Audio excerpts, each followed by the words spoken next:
یہ آکاشوانی کا سری نگر اسٹیشن ہے۔ اردو خبروں کے ساتھ میں محمود احمد۔ وزیر اعظم نریندر مودی اور خواتین و بچوں کی بہبود کی مرکزی وزیر اسمرتی ایرانی آج شام وزیر اعظم کی رہائش گاہ پر پردھان منتری راشٹریہ بال پرسکار 2023 حاصل کرنے والے ان 11 بچوں کے ساتھ گفتگو کریں گے جنہیں صدر جمہوریہ دروپدی مرمو نے نئی دلی میں کل شام ایک تقریب پر یہ ایوارڈ عطا کیے۔ یہ ایوارڈ آرٹ، کلچر، بہادری، اختراع، سماجی خدمت اور سپورٹس کے زمروں میں ان کی نمایاں کارکردگی کے سلے میں دیے گئے۔ ایوارڈ حاصل کرنے والوں میں جموں کشمیر کے اننت ناگ ضلع کے کوکرناگ علاقے سے تعلق رکھنے والی 16 سالہ حنایا نثار بھی شامل ہے۔ اس موقع پر صدر جمہوریہ نے کہا کہ یہ ایوارڈ ملک کے تئیں ان بچوں کے عزم اور دین کا اعتراف ہے۔ انہوں نے کہا کہ اس چھوٹی سی عمر میں ان بچوں کے نمایاں کام حیران کن ہے اور ایوارڈ پانے والی یہ بچے باقی بچوں کے لیے بھی تحریک کا ایک ذریعہ ہے۔ لیفٹیننٹ گورنر منوج سنہا نے پردھان منتری راشٹریہ بال پرسکار پانے کے لیے حنایا نثار کو تہہ دل سے مبارکباد دی ہے۔ ایک ٹویٹ میں ایل جی نے کہا ہے کہ ورلڈ سکوئے مارشل آرٹس چیمپئن شپ میں ان کی غیر معمولی کارکردگی نوجوان ٹیلنٹ کو مائل کرتی رہیں گی۔ انہوں نے حنایا کے مستقبل کے تئیں نیک خواہشات کا اظہار کیا ہے۔ آج بچوں کا قومی دن منایا جا رہا ہے۔ یہ دن منانے کا مقصد بچوں کے حقوق کے بارے میں جانکاری کو فروغ دینا اور ان کی تعلیم، صحت اور تغذیہ کی اہمیت کے بارے میں بیداری میں اضافہ کرنا ہے۔ لیفٹیننٹ گورنر منوج سنہا نے ہر ایک پر زور دیا ہے کہ وہ بچوں کو با اختیار بنانے کے لیے ہر ممکنہ طریقے سے مدد کے لیے آگے آئیں۔ بچوں کے قومی دن کے موقع پر اپنے پیغام میں انہوں نے کہا کہ بچوں کے با اختیار ہونے سے سماج کی ترقی یقینی ہے۔ انہوں نے کہا کہ ہمیں ایک ایسا نظام تیار کرنا چاہیے جس میں معیاری تعلیم کے ذریعے بچوں کو با اختیار بنا کر قوم کی تعمیر میں ان کے رول کی صلاحیت کو بڑھایا جا سکے۔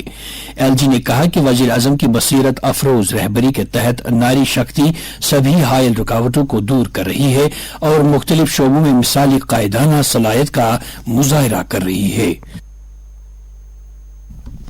انہوں نے کہا کہ وہ قوم کے لیے رول ماڈل بن گئی ہیں اور نہ صرف اپنے قوم کے مستقبل میں بدلاؤ لا رہی ہے بلکہ ملک کا مستقبل بھی سنوار رہی ہے۔ لیفٹیننٹ گورنر نے اپیل کی کہ ہم اپنے آپ کو بچوں کو با اختیار بنانے کے تئیں پھر سے وقف کریں اور ایسا سماج تشکیل دیں جہاں ناری شکتی اپنی بھرپور صلاحیتوں کو محسوس کرنے کے قابل ہو۔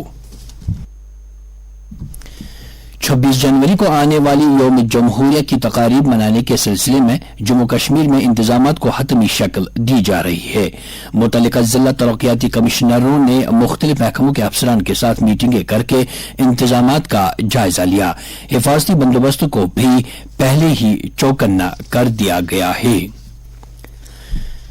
کمشنر سیکرٹری دیہی ترقی و پنچایتی راج مندیپ کور نے افسران کو ہدایت دی کہ وہ 14ویں مالیاتی کمیشن کے تحت غیر خرچ شدہ فنڈز کو جاری کاموں اور منصوبوں کے لیے استعمال کریں جنہیں اتھارٹی کی منظوری کے بعد سالڈ ویسٹ مینجمنٹ کے لیے ضلع ترقیاتی کمشنر کے ذریعے منظور کیا گیا ہے۔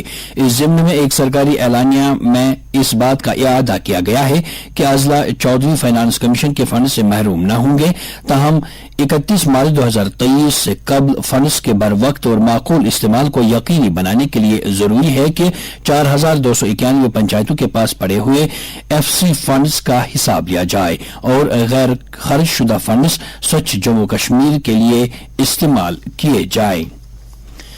ضلع ترقیاتی کمشنر سری نگر نے قومی صاف ہوا پروگرام کے تحت سری نگر میں ہوا کا معیار بہتر بنانے کے لیے سٹی ایکشن پلان کے نفاذ کا متعلقہ افسروں کی ایک میٹنگ میں جائزہ لیا۔ انہوں نے فوری طور سالانہ ایکشن پلان تیار کرنے پر زور دیتے ہوئے ایس ایم سی کو شہر کے 5 ہاٹ سپاٹس کے بارے میں ایکشن پلان مرتب کرنے کے لیے کہا۔ بھارت کے محکمہ موسمیات نے اگلے 3 روز کے دوران شمال مغربی بھارت میں بڑے پیمانے پر بارش کی پیش گوئی کی ہے۔ اس نے کہا ہے کہ خاص طور پر 25 اور 26 جنوری کے دوران مغربی ہمالیائی خطے اور شمال مغربی بھارت کے میدانی علاقوں میں بارش اور برف باری میں مزید اضافہ ہونے کا امکان ہے۔ مغرب کے سمت سے ہونے والی موسم کی تبدیلی کی وجہ سے جموں کشمیر، لداخ، گلگت بلتستان، مظفر آباد، ہماچل پردیش اور اتراکھنڈ میں آج اور کل دور دور تک شدید بارش اور برف باری کا امکان ہے۔